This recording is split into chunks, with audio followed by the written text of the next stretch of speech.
Sa isang malaking bahay na puno ng misteryo at family secrets, natuklasan ng isang apo ang dahilan sa likod ng kakaibang takot ng kanyang lolo sa dilim. Sa kwento ng kanyang kabataan, nakaharap ng lolo ang isang white lady na nag-iwan ng takot at alaala na hindi niya malimutan. Sa paglipas ng panahon, patuloy na binabantayan ng mga ilaw ang kanilang tahanan. Tila ba may hindi pa tapos na kwento? Ano nga ba ang tunay na lihim ng white lady at paano ito nag-iwan ng marka sa kanilang pamilya? May isa akong kwento na gusto kong i-share sa inyo. Tungkol ito sa bahay ng lolo ko. Isa itong malaking estate na punong-puno ng misteryo at mga family secret. Isa sa mga lihim na iyon ay natuklasan ko noong teenager pa lang ako. Malaki yung bahay ni na lolo. Maraming kwarto. Lahat ng kwarto ay may ilaw. Kahit sa umaga ay nakasindi ang mga ilaw sa buong bahay. Nakasanayan na namin na ganun yung setup ng bahay ni na lolo. Hindi namin alam kung bakit. Basta ang alam namin ay ayaw ni lolo na may patay na ilaw sa bahay nila. Tuwing bumibisita kami sa kanila ay napapansin ko na ganun ang setup ng bahay nila.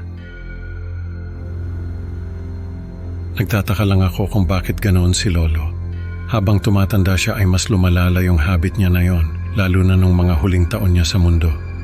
Nagstay ako sa bahay nila noon isang summer.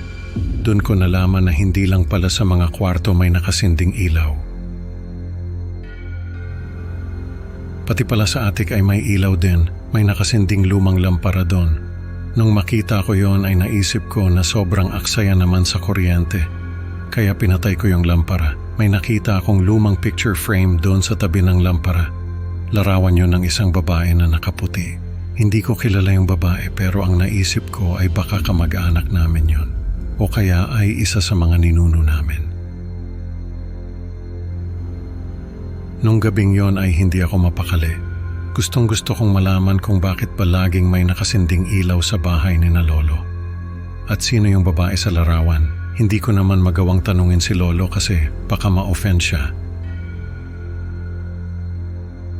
Naisip ko na baka may tinatago siya sa amin na may kinalaman sa mga ilaw at sa babaeng yon. At ako lang ang makakaalam ng lihim na yon. Kung ako mismo ang makakadiskubre sa sikreto ni lolo. Dahil sa curiosity ko ay naghalungkat ako sa kwarto ni lolo. Alam kong mali yon pero hindi ko napigilan ang sarili ko. Sa isang lumang baul ay nakakita ako ng diary ni lolo. Doon ko nabasa yung mga kwento niya nung panahon ng giyera. Nung kabataan pa niya yung mga kalokohan niya at iba pang mga bagay na hindi ko inaasahan na ginawa ni lolo. Pero ang pinaka nakakuha ng atensyon ko ay yung mga engkwentro niya sa isang white lady. Nung panahon ng hapon ay sugatan si lolo at nagtatago sa isang abandonadong bahay sa isang baryo na binumba ng mga Hapon. Mag-isa lang siya roon at naghihintay na makabalik sa kampo nila. Isang gabi ay may nakita siyang babae na nakaputi na nakatayo sa pintuan ng bahay. Hindi siya makagalaw dahil sa takot. Nakatitig lang sa kanya yung babae. Nung sumunod na gabi ay ganoon ulit ang nangyari. Nakatayo lang yung babae sa may pintuan at nakatitig sa kanya. Tumagal ng 3 gabi yung ganoong senaryo. Bago nakabalik sa kampo nila si lolo. Simula noon ay lagi na siyang nakakarinig ng mga kwento tungkol sa white lady. Sinasabi ng mga tao na may nagpapakitang white lady sa abandonadong bahay na yon. Simula noon ay natatakot na si lolo sa dilim. Lagi siyang may dalang flashlight o lampara. Lagi siyang may nakasinding ilaw sa kwarto niya at habang tumatanda siya ay nadagdagan yung mga ilaw na kailangan nakasindi sa bahay niya. Hanggang sa maging ganun na nga ang setup ng bahay nila. Nung malaman ko yung kwento na yon ay hindi ko alam kung maniniwala ba ako o hindi. Pero dahil si lolo ang nagsabi ay naniwala ako. Isang beses na nagkaroon ng blackout sa lugar nila, nagkwento si lolo tungkol sa white lady na yon. Ayon sa kanya, noong mga panahon na yon ay wala siyang ibang magawa kundi ang maghintay na makabalik sa kampo nila. Sa gabi ay hindi siya makagalaw dahil sa sugat niya, kaya hindi siya makatakbo palayo sa White Lady. Nung unang gabi na makita niya ito, ay akala niya katapusan na niya, pero wala naman itong ginawa kundi ang tumitig sa kanya. Sa sumunod na gabi ay ganoon ulit ang nangyari. Sa pangatlong gabi ay nagpasya siyang magstay sa labas ng bahay, kahit na nilalamig siya at masakit ang sugat niya.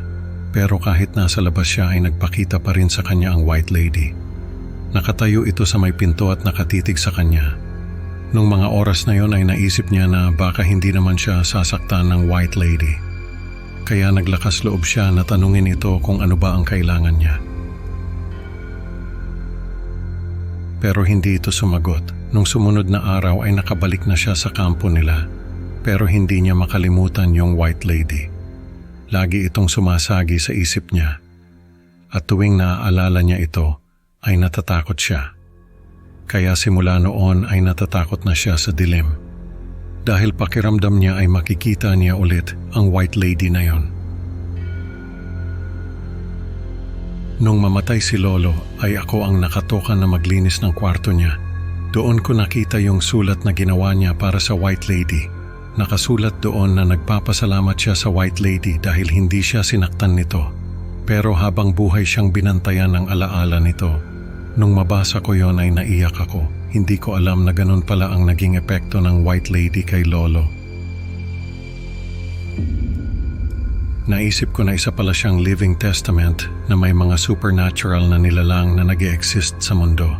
Nung mamatay si Lolo ay bumisita ako sa lugar kung saan naganap yung karanasan niya. Pagdating ko doon ay may nakita akong babae na nakaputi na nakatayo sa may pinto ng bahay. Maganda siya at nakangiti sa akin. Nung makita ko siya ay ngumiti rin ako at umalis na. Pakiramdam ko ay huling pagkilala niya yon kay Lolo at sa pamilya namin.